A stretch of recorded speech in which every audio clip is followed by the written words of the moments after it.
Hier, c'était la guerre. Regardez la taille des grêlons, c'est les plus gros. Il nous reste encore toute cette montée à faire. La fatigue commence à se ressentir.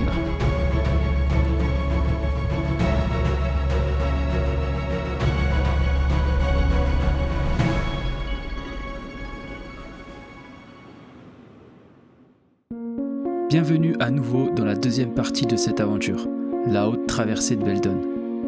Après l'épisode de pluie et de grêle de la nuit dernière, nous nous sommes préparés à partir tôt le matin, mais nous n'avons pas pu. On devait attendre les informations météo du gardien du refuge.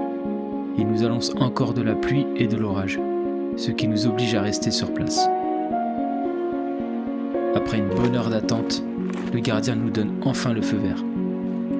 C'est parti pour la 6e journée qui s'annonce finalement plutôt belle.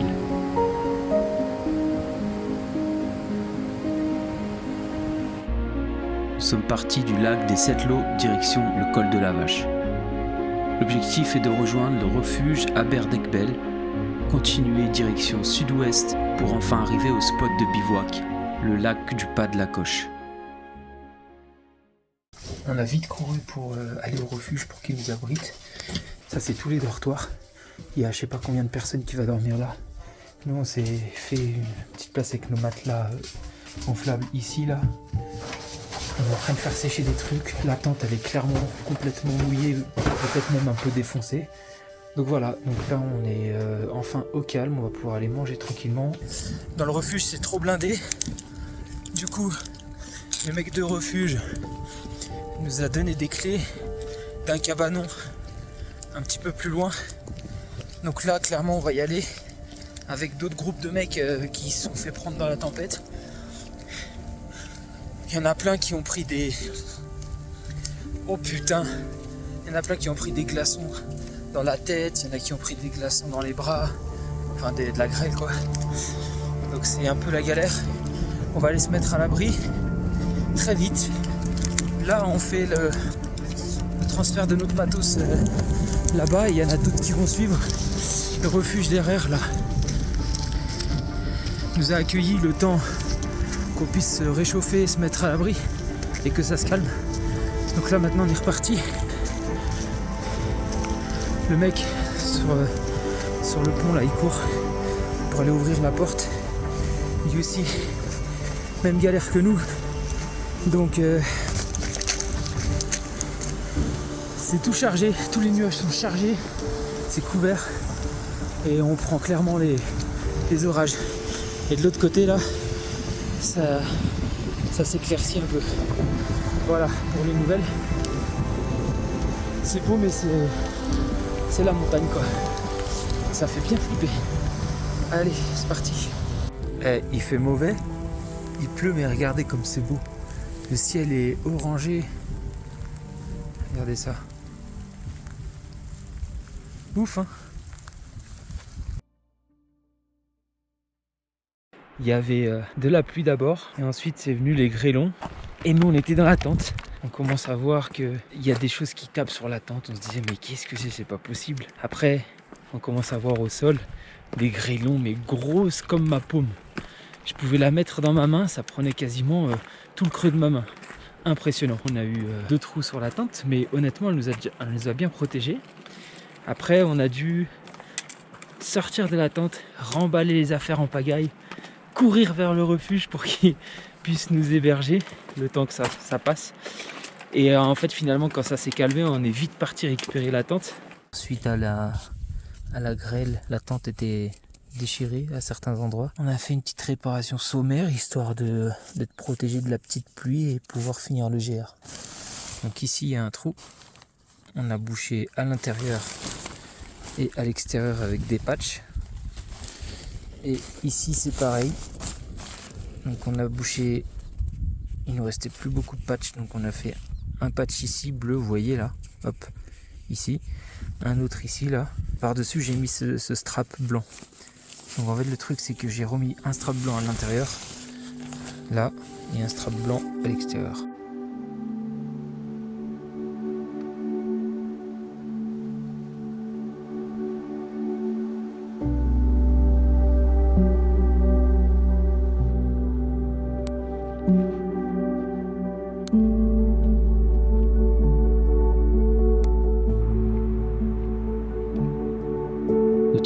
objectif de la journée, atteindre le col de la Vache, qui se trouve à 2534 mètres d'altitude. On passe par un pierrier assez compliqué et très technique.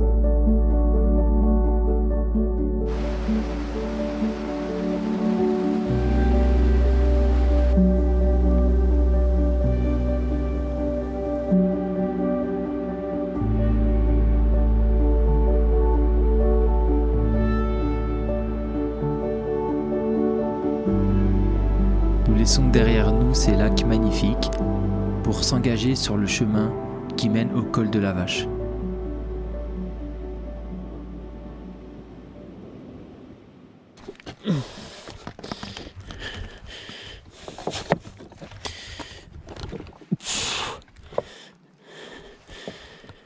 Fais gaffe aux cailloux, c'est jamais si ça tombe ou quoi. D'accord? Ok?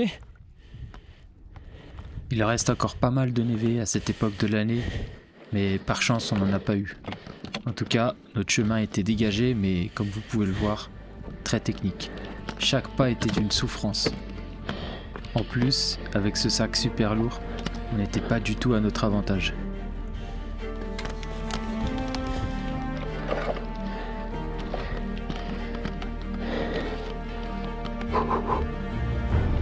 Sur ce genre de terrain, je craignais beaucoup pour mes chevilles. Le plus grand danger ici, c'est les cailloux qui tombent. Il y a le tracé là. Il y a le tracé qui est là. Passe par là, je crois.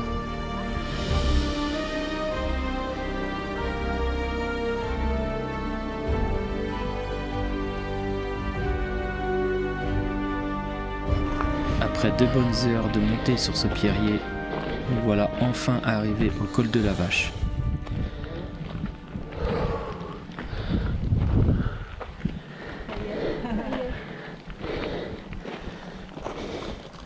C'est beau.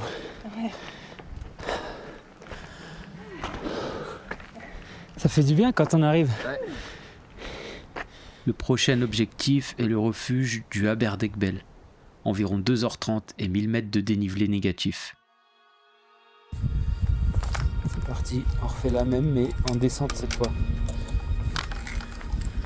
Toujours pareil. Belle tonne. C'est pas une mince affaire hein, ces randos. On était juste là, au col de la Vache, ici. On a déjà fait tout ça. Après on commence à récupérer un chemin de terre où c'est un peu plus vert et un peu plus roulant. Et en attendant, c'est la merde. Toutes les caillasses bougent. Ma cheville est fragile donc il faut que je fasse attention. Mais c'est quand même magnifique, hein. Regardez. Ah, c'est beau.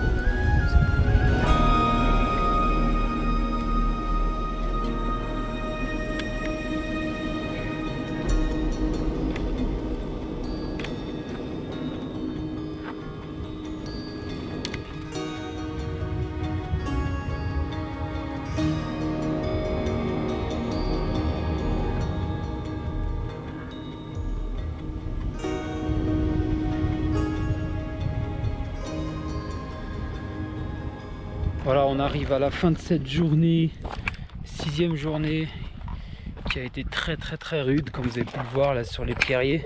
Encore une fois, c'était intense, et on lâche pas. Il nous reste à peu près 2 jours.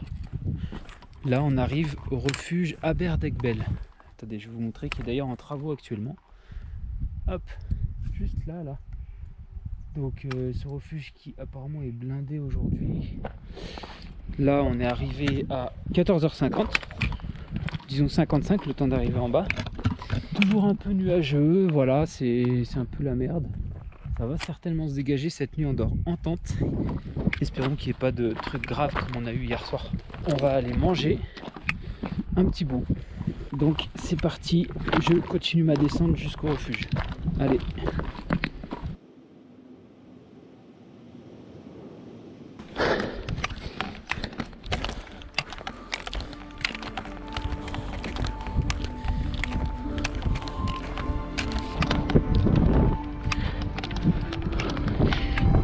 Yes.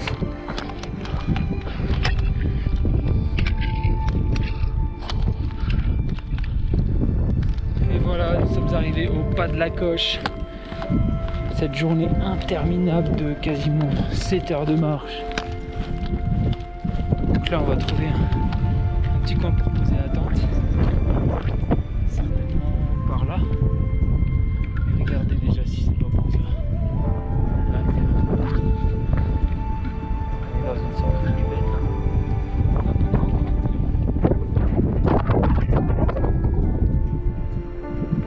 Magnifique. Voilà, on a trouvé notre spot. Là, il va falloir qu'on fasse sécher la tente par rapport à hier soir. Et en gros, on va se mettre là. Petit spot sympa là. Tout mou en plus. Et plus ou moins plat.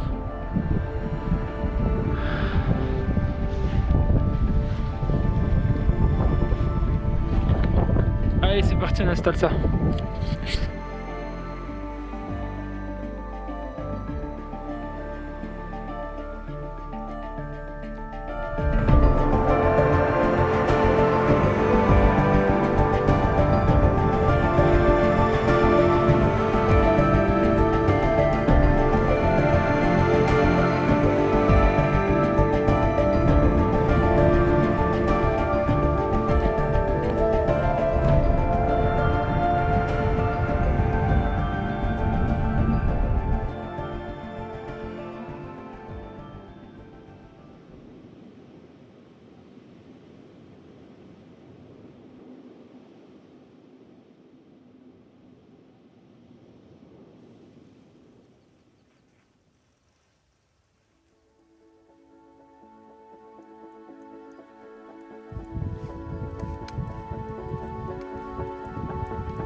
Pour cette 7e journée, on quitte le lac du Pas de la Coche pour rejoindre le lac Blanc. 8,5 km de marche avec environ 1000 mètres de D+.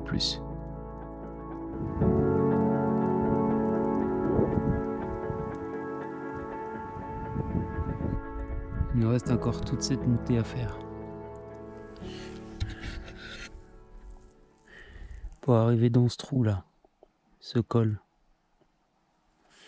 Et c'est comme hier, des pierriers. Donc on est au 7e jour de marche.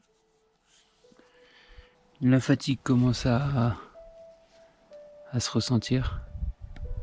Et c'est la pire des fatigues parce que c'est une fatigue cumulée. Donc il nous reste grosso modo 2 journées. Celle-ci et demain. Et en fait demain, on va essayer de faire 8 heures de marche si on peut. On va voir. Espérons qu'on puisse avancer au maximum ce soir. En tout cas, c'est pas une traversée facile. Pas du tout. Mais c'est pas grave. On continue. Allez.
nous avons atteint le col Brèche de Rochefondue à 2480 mètres d'altitude.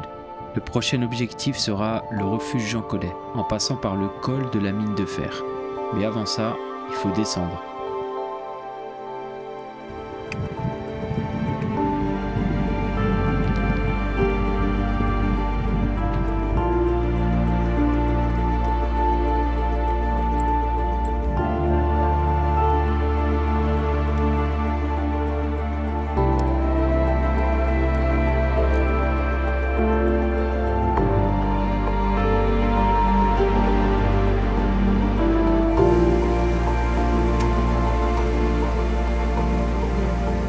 Petite heure d'effort, j'arrive au lac blanc. D'après ce qu'on m'a dit, il n'est plus trop blanc, il y a un peu de turquoise. On va voir ça.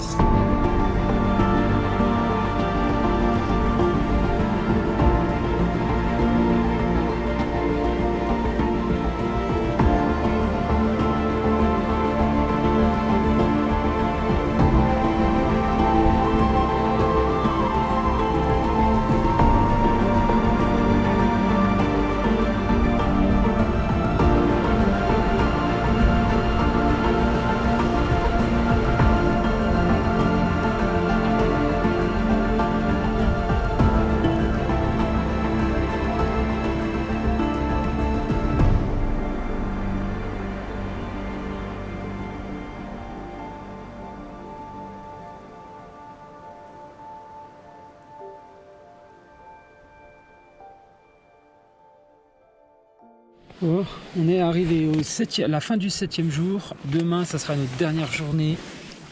Je vais vous montrer un petit peu le spot de bivouac qu'on a trouvé. Regardez. Voilà, donc nous on s'est mis dans cet emplacement. Et donc ce soir, on dort ici.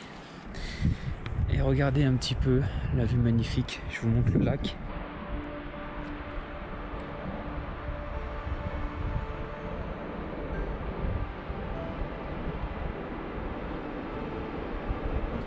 Donc voilà, clairement là, ça sera demain notre dernier jour. On va faire 8 heures de marche à peu près, 7-8 heures pour terminer à Champs-Rousses. C'était une belle aventure. Mais comme toute belle aventure, il y a un moment où il y a une fin.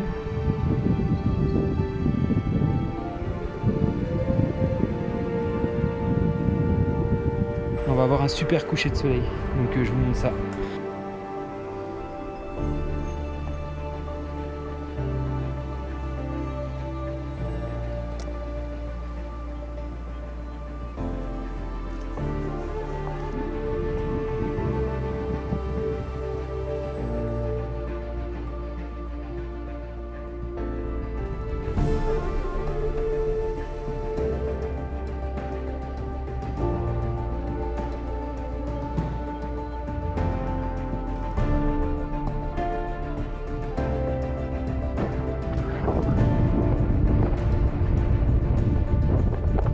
Au matin de cette dernière journée, au réveil, nous avons eu cette magnifique surprise autour de notre tente.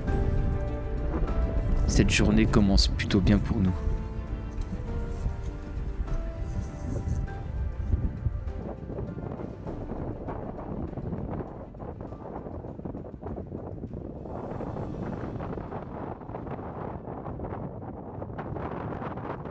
On observe une dernière fois ce magnifique lac. On range nos dernières affaires et on part vers 7h40. Cette journée était sans doute la plus compliquée et la plus longue de cette traversée.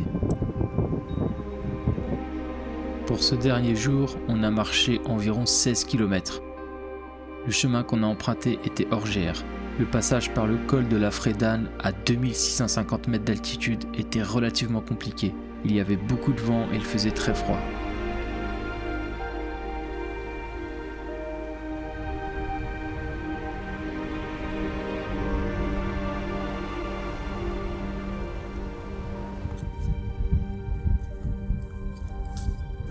Au-dessus, le col de la Frétane, avec encore un peu de neige. Juste là, c'est le sommet de Belton, le croix de Belton. C'est un sommet à 2009. Là, on a des pics, je sais pas trop ce que c'est. Trop bas là, plutôt là-bas, dans le creux, on a le glacier. En bas, à gauche, on a le lac blanc. Et puis bon, bah, là, sur certains passages, on a encore un peu de neige. Mais globalement, c'est bien dégagé. Donc, direction col de la Frétane. Encore quelques mètres, c'est par là. Ouais, encore quelques minutes. Allez. Durant les derniers kilomètres, on a préféré avancer le plus vite possible pour finir cette traversée. J'ai pris donc moins de vidéos, mais je vous laisse quand même avec ces super images.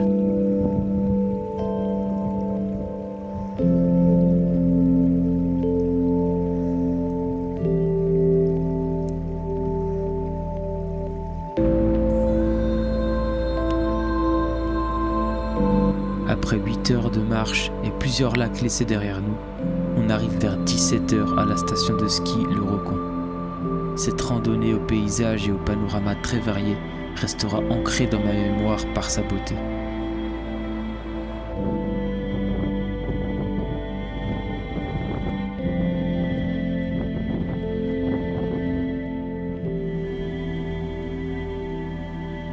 D'autres aventures arrivent prochainement.